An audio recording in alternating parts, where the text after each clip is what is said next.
Lots of people getting in touch. Is Conor going to race in the Southern 100 again, is a question. I'd like to, yeah. Just when the timing's right. I've been out of it for 3 years, I think now. I love it. If I'm not racing, I'll go and watch it. I think it's a great event.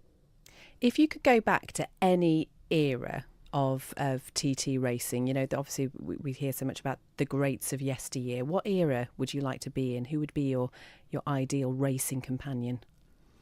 I'd love to have met Joey. I never got the chance to meet him. I was as a kid, and but he was the one I always looked out for, and it's quite a child. There's loads of childhood memories there for me from watching him. So I suppose Joey's era. I'd love to have been on the track with him. It would have been brilliant. You're fairly well known. Can you walk down Strand Street without being stopped? Oh, it's a difficult one. I don't know. I get the odd "Hey boy" shouted at me and whatnot. I get stopped occasionally, but I just keep my head down. I don't really get into all that sort of stuff, to be honest with you. Do you ever see people walking around, I don't know, with a T-shirt featuring your name on it? Yeah. The story I was saying about before was down in... I did this race meeting called Kings of Wanneroo, it was called, at a track called Barber Raceway in Perth, which has a large Manx contingent down there. And I met up with them all. Anyway, did this race meeting. After the race, we went for a bit of a cruise round.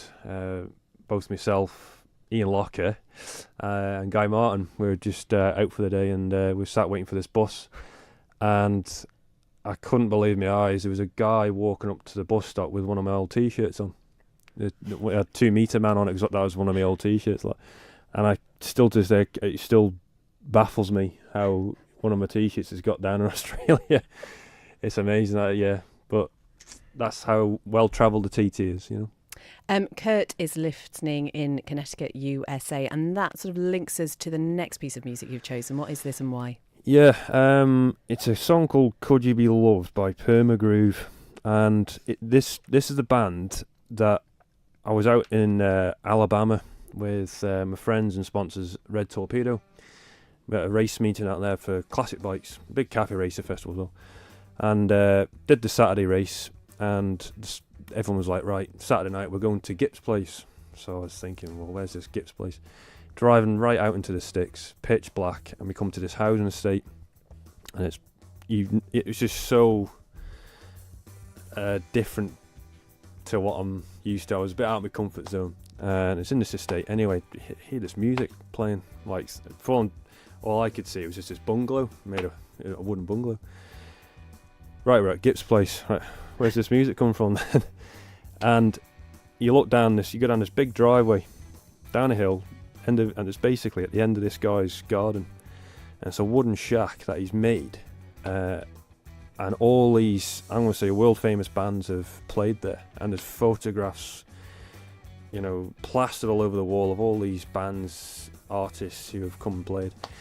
Now, Gip is, I would say he's now 97 years of age, and I was there 2 years ago, and he was still up on the dance floor, getting his groove on and doing whatnot and just dancing, and it was a phenomenal experience. And Permagroove was the band who were headlining, I suppose you can call it, the night we're there. But Gip's place in Birmingham, Alabama.